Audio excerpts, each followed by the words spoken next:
She's a former United Airlines test pilot, NOAA hurricane hunter, and naval aviator. From Little Elm, Texas, Rebecca Lawler.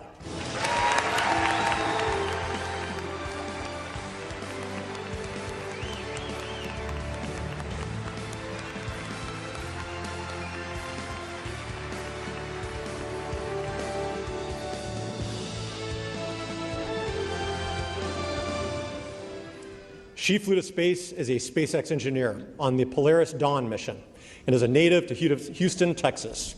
Please welcome Anna Menon.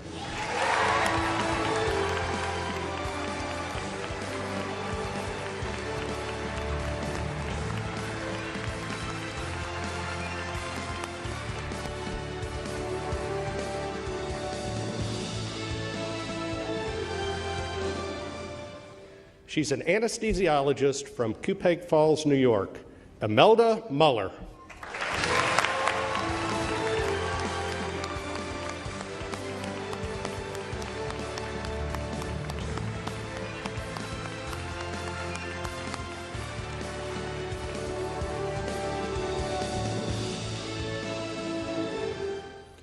She's a lieutenant commander in the United States Navy and a test pilot in the F-18 Super Hornet. From Goshen, Kentucky, Erin Overcash.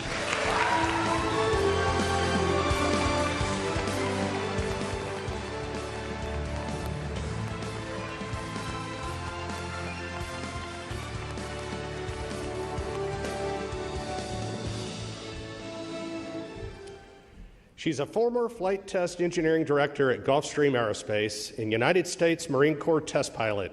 From San Diego, California, Catherine Spees.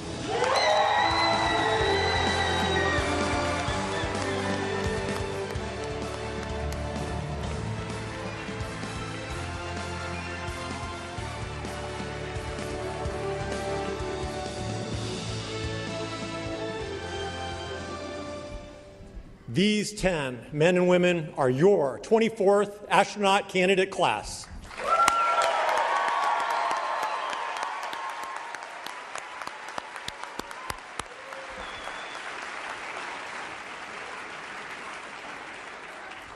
We can't wait to see what you achieve. Congratulations, and please join me in giving them another round of applause.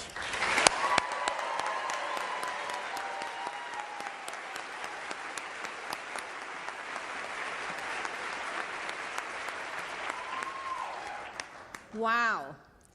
At NASA, we are more than just a team. We are a family. To share some words of wisdom with you, we have 3 astronauts here with us today who sat in this very stage some years ago and received their astronaut pins. Please welcome NASA astronauts Chris Birch, Nicole Ayers, and Chris Williams.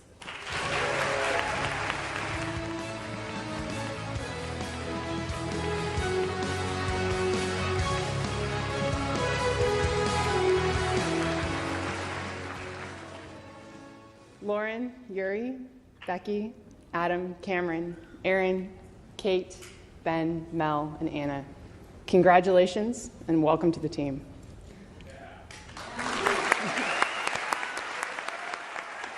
My name is Chris Birch, and I am a member of the 2021 NASA astronaut class. I'm here with 2 of my fly classmates, so this is officially a swarm. Your astronaut class is a very special group. That's why there's a tradition among astronauts that the newest astronaut class is named by the class before it. Our class was named by the turtles, who lovingly gave us the name the Flies because, among more humorous reasons, they hoped we would fly early, and indeed we have. Nicole just returned from her 5-month mission aboard the International Space Station, and Chris is preparing to launch for his 8-month mission this November. The bonds formed with your class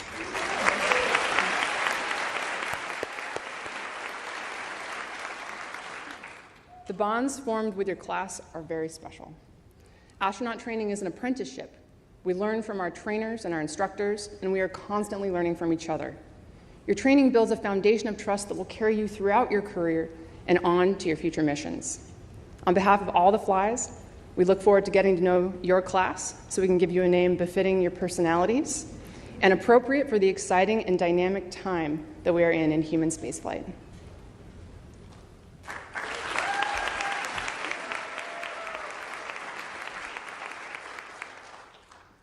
As Chris mentioned, your next few years are going to be all about learning and training. In many ways, it's like drinking from a fire hose. You'll be asked to learn, not just learn, but to master new skills and disciplines. Some of these might be familiar to some members of your class, like flying an aircraft or characterizing crystals in a rock. But others are going to be totally new to you. I know for me in my class, it was an incredible experience the first time we were underwater in a spacesuit under 40 feet of water in our neutral buoyancy lab, practicing a spacewalk to repair a space station. That was totally new and just an awesome experience. Thankfully, you're going to have some of the most talented and passionate instructors and an incredibly dedicated team here at NASA who are going to help you through this. We could not do what we do without the amazing support that we have here at the Johnson Space Center and from the entire NASA community. But some of the most special moments will come as you find how much you get to learn from each other, from your classmates, your peers. It's really a rare opportunity to be surrounded by a group of individuals that all come from different backgrounds, different fields, and with different experiences, but who are at the highest levels of their professions. When I have a question about the nuances of flying a T-38 information, I can turn to my fighter pilot classmate with thousands of flight hours and ask her a question. When I'm wondering about the design of a biology experiment on the ISS that we're learning about, I can turn to my bioengineering classmate and ask, why is this experiment designed the way it is so I can understand how it works? The knowledge and experiences that you all bring and share with each other will not only make you a stronger class, but make us a stronger astronaut corps. It also makes it an absolute pleasure to come to work every single day. Learning is not unique to your initial training. It's going to continue after you graduate and go into supporting other crew members who are flying in space, helping to develop the systems that are going to take us to the moon and beyond, and training to be a crew member on a future mission. I can personally vouch for this. Training for my upcoming mission has been a constant learning process, but it builds on the foundational skills that I learned in the initial training that you all are about to embark upon. And we've seen how it sets you up to excel. My classmate Nicole just returned from a fantastically successful 5-month mission to the International Space Station.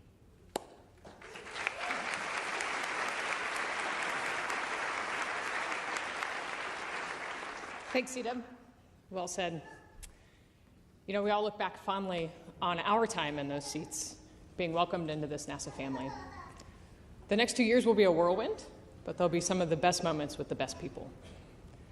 As NASA furthers human spaceflight, we can't wait to see you all get assigned to a crew and get welcomed into a smaller family that is that crew. Whether on a space station crew or a crew that's headed to the moon and eventually onto Mars, we build bonds that span generations and borders. We're so excited to see you all eating a family dinner with your crew somewhere on potentially an exploration vehicle or even a habitat somewhere. I know I personally loved our family dinners on the International Space Station.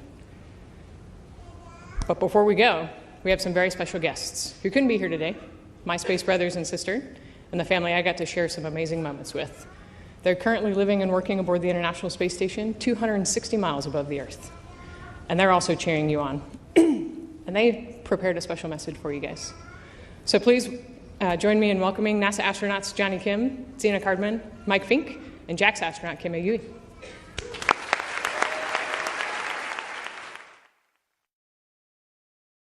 Hello from the International Space Station, orbiting 250 miles above beautiful planet Earth. I'm NASA astronaut Mike Fink, a proud member of the class of 1996 Sardines, and we wanted to offer a huge congratulations to the 2025 NASA astronaut candidates. That's you. We wish we could be there in person to welcome you, but we're so grateful to be up here. We're nearing 25 years of continuous human occupancy aboard the space station, and the work we do will prepare us for missions beyond low Earth orbit. You're joining NASA at an exciting time. We're in a new era of space exploration, going to the moon and on to Mars. We can't wait to see where your journey takes you. We're a close-knit group in the astronaut office, and we're thrilled to welcome you into the fold. You can always count on us for support, but you should also lean on each other as a class too. The people sitting beside you right now will become more than colleagues. They'll become lifelong friends.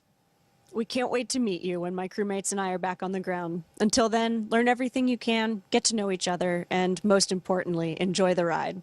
We'll keep the space station in great shape for when you get here.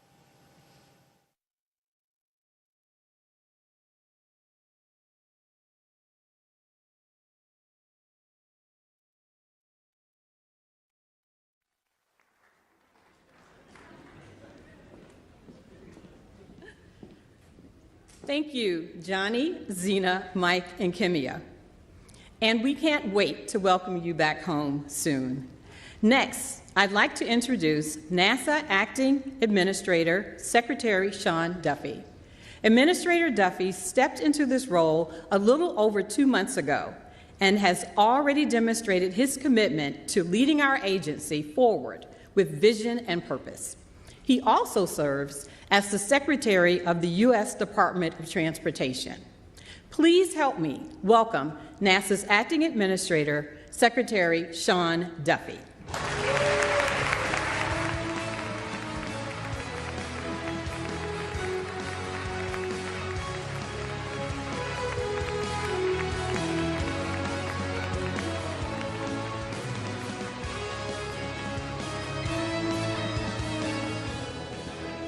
Well, it is great to be with all of you today and to join the chorus of congratulations to our new class of astronauts. Well done, everybody.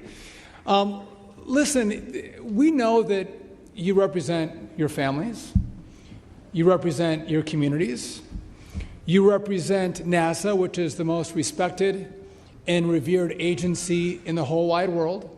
No pressure.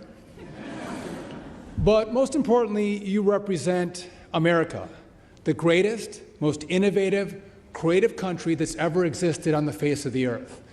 And so we couldn't be prouder to welcome you and congratulate you on your work to get to this moment. Now, it's been mentioned before that over 8,000 people applied to get one of these 10 spots.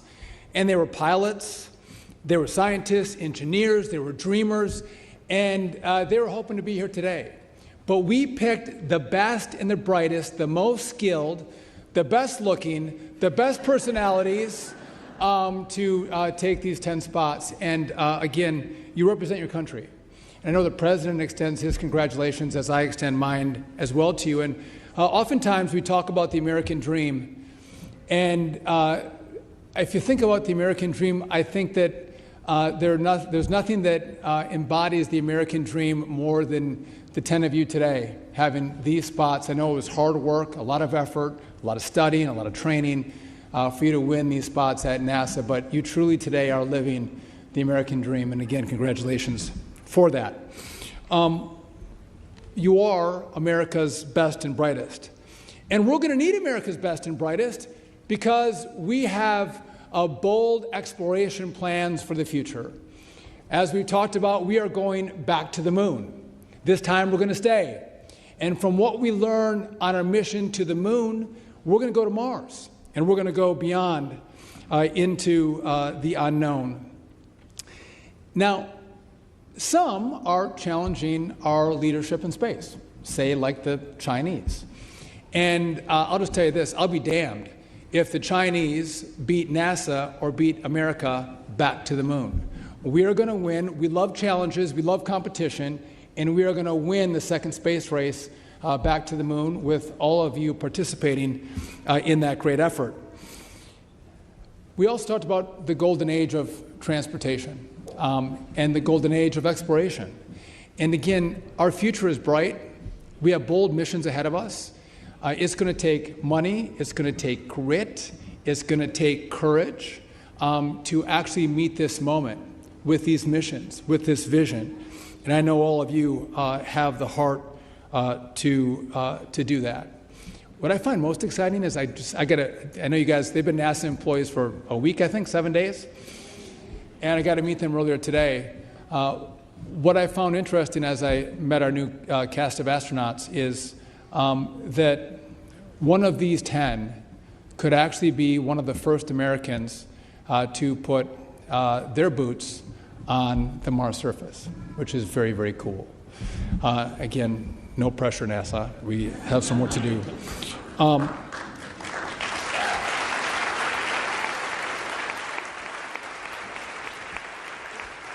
So at this moment in time, I couldn't be more honored to be the acting administrator and to lead this organization at this moment in time as we make our vision clear, our mission clear as we move forward. And I do have now the honor and privilege of introducing our next speaker, who, by the way, is also very handsome. He's also very smart, but he is also one of the great leaders in the U.S. Senate. He is a champion for NASA. He's a champion for the Johnson Space Center, which you're very lucky to have him. But not only that, he authorizes the money that gets through the Congress to come and fund NASA. So he's really, really important because he writes the checks, actually. Help me give a warm welcome to one of Texas's finest, Chairman Ted Cruz.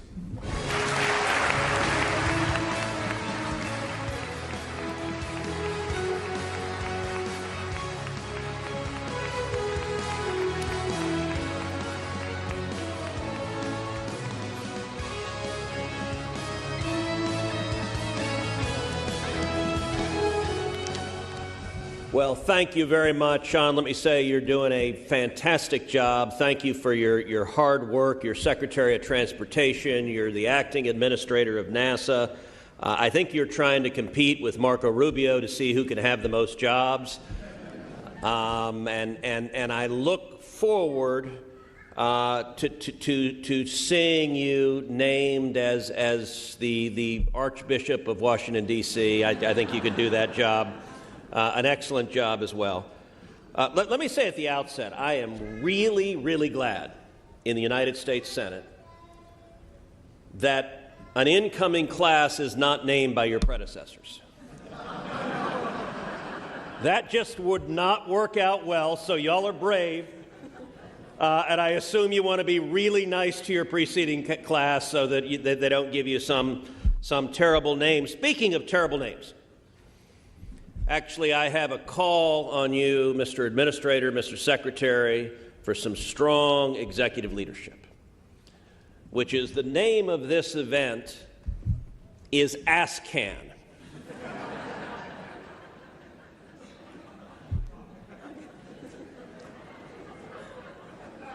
Now, I recognize that these guys are capable of pulling out a can of whoop-ass. But I would humbly suggest next time maybe we go with a different name than ASCAN. Like the collective branding can come up with something suitable to the occasion. I want to say to each of you, you guys are amazing. You're the best and the brightest. You are incredibly educated. You're incredibly fearless. You're willing, like sardines, to get in a tiny can and sit up on top of an exploding rocket going up into the sky. And I'll tell you, little boys and little girls, they look at you and they dream of doing what y'all are doing. That's powerful. That is the future. You know, Mr. Secretary, you're in my hometown of Houston. And Houston has a long and deep connection to space. One of the very first words uttered on the surface of the moon was Houston. Houston, the eagle has landed. There is a reason our baseball team is the Astros. By the way, they have all committed. They are all now Astros fans. And there's a reason our basketball team is the Rockets. And the Rockets are winning it all this year. That's my prediction right now. There's also a reason that when JFK was president, that he came to Houston, to Rice Stadium, and he announced the commitment that we would go to the moon within a decade. And JFK explained why we were going to the moon. And he said, we're going to the moon for the same reason that Rice plays the University of Texas. We do not do so because it is easy, but because it is hard. So that's what y'all are here to do, is to do what is hard. And I will say, on the 4th of July, the President signed into law the one big beautiful bill that included, among other things, $10 billion directly for NASA, I was proud to have added that $10 billion.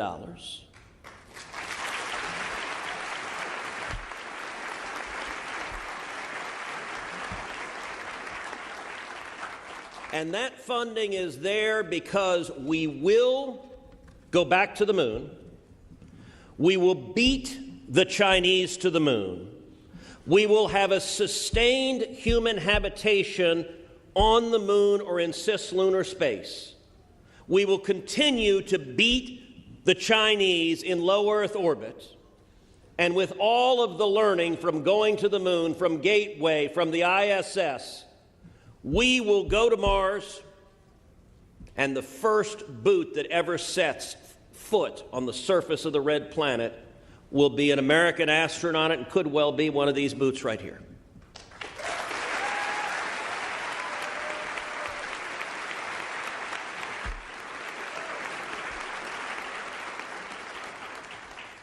And I have to admit, as a girl dad, with two teenage girls aged 14 and 17, I'm particularly proud of all the women here and the fact that with Artemis, America is going to put the first woman on the surface of the moon in the history of mankind.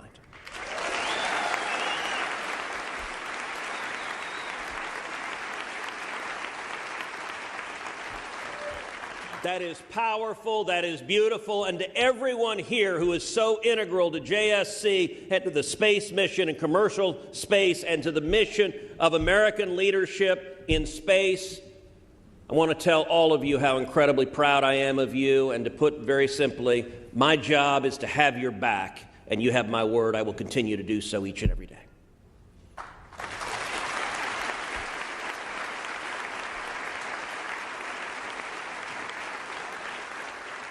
With that, I want to welcome my dear friend, Congressman Brian Babin.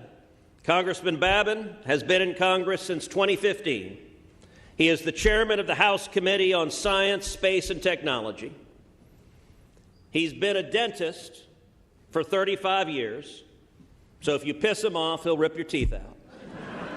But don't worry, he can give you the happy gas. You won't feel it at all. And he was also in the Air Force from 1975 to 1979, so if he's honest, he really is jealous that he's not in a blue jumpsuit sitting up here as well. But he gets to be in Congress, and he is a champion for JSC, he's a champion for space, and he's a good friend. Congressman Brian Babin.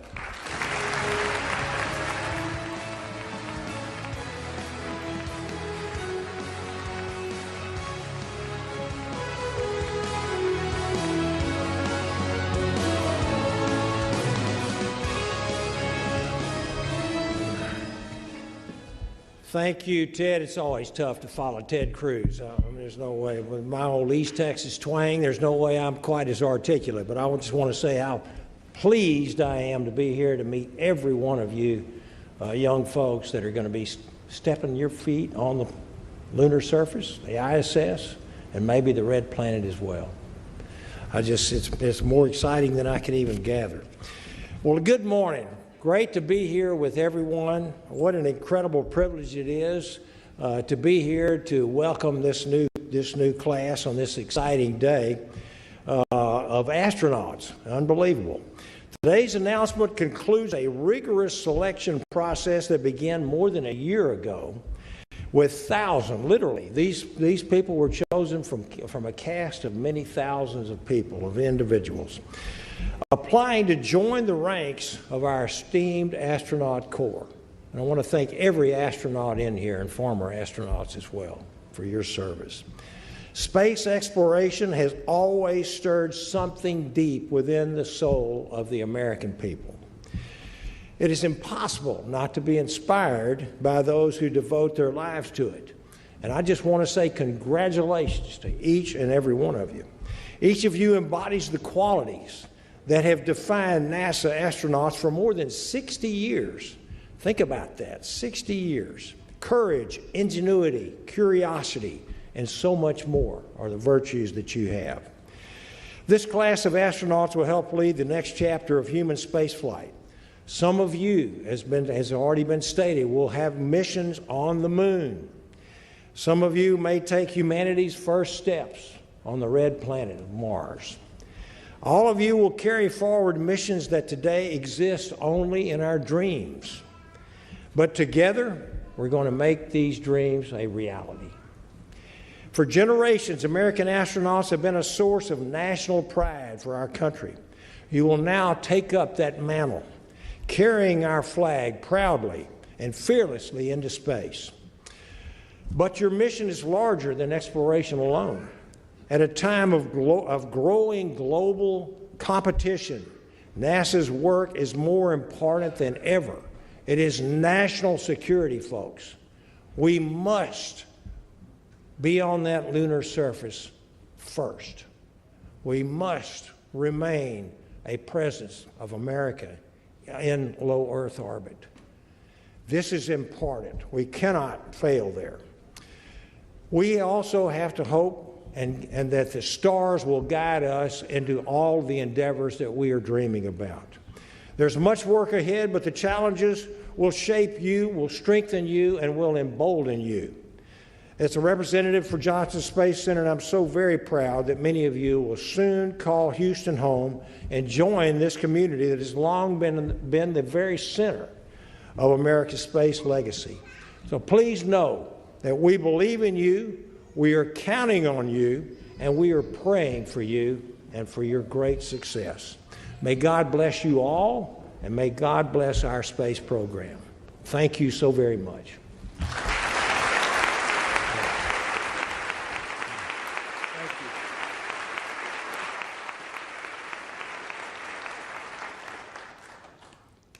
Thank you, Senator Cruz and Congressman Babin. We truly value all the support you give to NASA's efforts, and we value you as being our elected officials. And a huge thank you to Secretary Duffy. Now, I'd like to invite Chief Astronaut Joe Acaba and Deputy Chief Astronaut Nicole Mann to help us get to know the class. Joe and Nicole are responsible for managing astronaut resources and operations. They help develop astronaut flight crew operation concepts and make recommendations for crew assignments for future spaceflight missions, including astronauts to be assigned to fly on Artemis. Welcome, Joe and Nicole.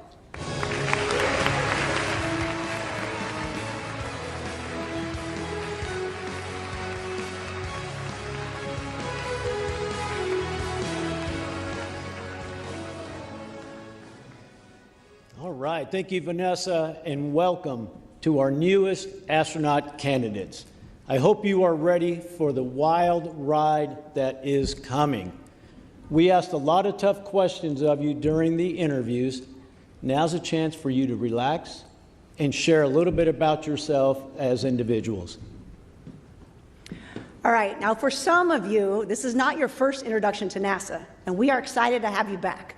So Lauren, Yuri, and Becky, tell us about your previous experiences here at NASA and what your job was at the time of selection. All right, well, I'm happy to kick things off. I'm Lauren Edgar, and I am so excited and honored to be here today. My NASA experience actually dates back to my days as a NASA intern working at the NASA Goddard Space Flight Center. I spent 2 summers there, and then I participated in a number of NASA programs throughout college and grad school. More recently, I've been working at the U.S. Geological Survey and helping to contribute to the exploration of the Moon and Mars. So I've participated in NASA missions, I've contributed to some of the geology training and testing, I've worked on the Mars Exploration Rover mission, Curiosity Mars Rover mission working with JPL, and most recently the Artemis 3 science team. And through these experiences, I've had the chance to see the amazing team that makes this all possible. And I just wanted to say I am so excited to be officially part of the NASA family and can't wait to be serving in this role along with all of my new classmates here. Thank you.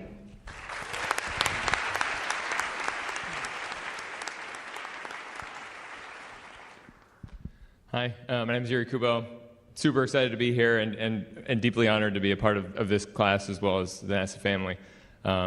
Actually, much like Lauren, I started here back in college. I was a co-op right here at the Johnson Space Center, actually. Feels a lot like a kind of a homecoming, a really nice homecoming to come back. So I spent 7 tours here at Johnson Space Center across both the engineering side of the house as well as the flight operations side. So I got a good taste of what it was to be a part of this incredible community of dedicated people. Fast forward to more recently, I was, at time of selection, I was a senior vice president of engineering at a company called Electric Hydrogen, where I was working with an amazing team trying to build electrolyzers that split water into oxygen and hydrogen to make energy for a lot of key industries. Thanks.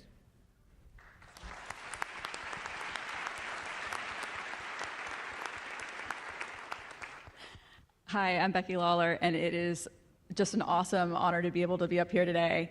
My previous work with NASA was actually through interagency work that NASA does. When I was in the Navy, I flew as a guest research pilot on Operation Icebridge in the NASA P3 out of northern Greenland. I was giving away the next part.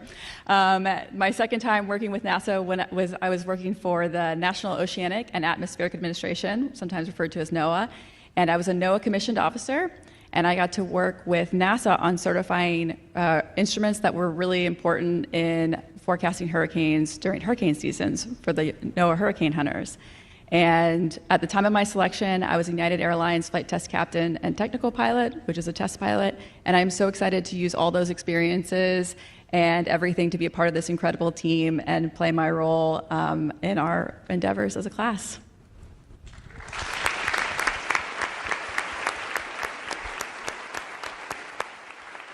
Okay, and now two of you come to us with a medical background. So Anna and Mel, tell us a little bit about your background and what you're excited for in the future of space medicine. Hi, I'm Anna Menon, and my background is actually in biomedical engineering. My first role out of graduate school was here at NASA's Johnson Space Center. I worked as a biomedical flight controller, and in that role, our job was to support the medical hardware and software on the International Space Station and help keep the astronauts healthy and safe from mission control. I am so thrilled to be back here with the NASA family. And, as I reflect on the future of space medicine, I think it's really bright. We are born into 1G, and so when you go into 0G, so many things change. As more and more people venture into space and we seek to go further than ever before, we have this awesome opportunity to learn a tremendous amount to help support those astronauts and those people that are flying in those adventures and help keep them healthy and safe. So it's an exciting time to be here, and I couldn't be more thrilled and honored.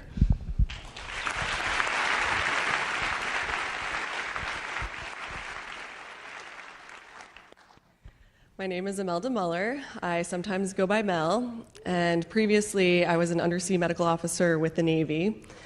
And that experience gave me the opportunity to work with multidisciplinary teams in experimental and saturation diving. And I developed a passion for learning about the way the body adapts in extreme environments.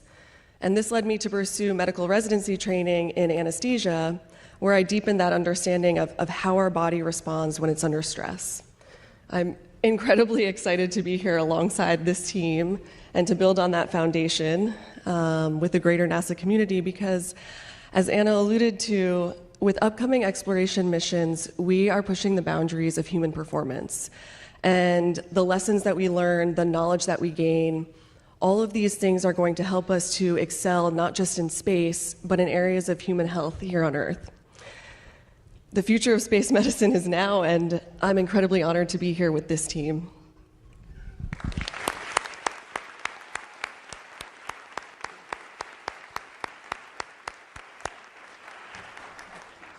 We have 6 test pilots in the group.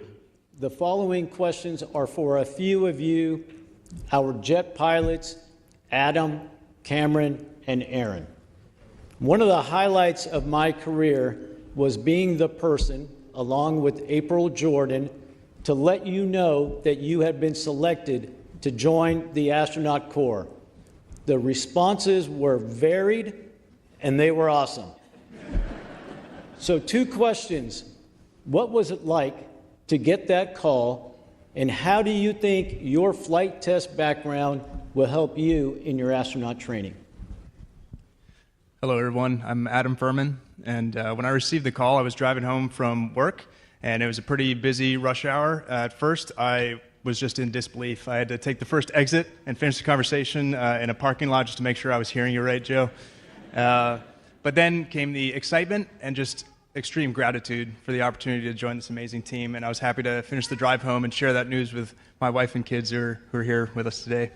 As far as experience in flight test, as test pilots, we don't do anything on our own. We work with amazing teams of engineers and maintenance professionals to plan, simulate, and then execute complex and sometimes risky missions in aircraft to collect data and accomplish a mission, all while assessing risk and making smart calls as a team to do that as safely as possible. And I'm happy to try to bring some of that experience to do the same thing with the NASA team and learn from everyone at Johnson Space Center how to apply those lessons to human spaceflight.